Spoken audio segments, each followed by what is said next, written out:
মা, তোমার কি তাড়া আছে? সরি। It's okay. না, নেই। কেন? না, আমার আরো কিছুক্ষণ থাকতে ইচ্ছে করছে। আচ্ছা, বাতাসে মিষ্টি ঘ্রাণ নিব আর এই পাতা কুড়োবো। থাকো। সত্যি? আচ্ছা, টুসি যদি কখনো চলে এসে বলে মা আমি চলে এসেছি, তখন?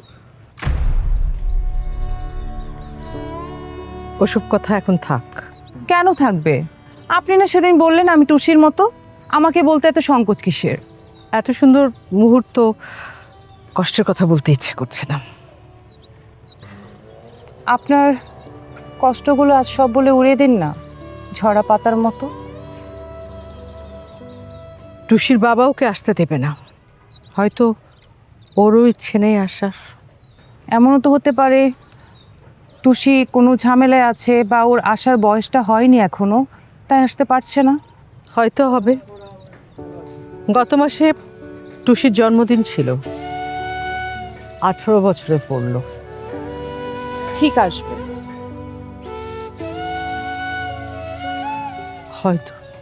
টুসি আসলে চিনতে পারবেন? জানি না, কারণ আমার মেয়ে আমার মতো গায়ের রং চাপা না, ও অনেক ফর্সা। স্কিন কালারে কি আসে যায় যদি মানুষের মনের রং ফ্যাকাশে থাকে? আসে যায়, এই সমাজে এখনো অনেকের কাছে অনেক কিছু আসে যায়, তাদের কাছে গায়ের রংটাই প্রাধান্য পায়।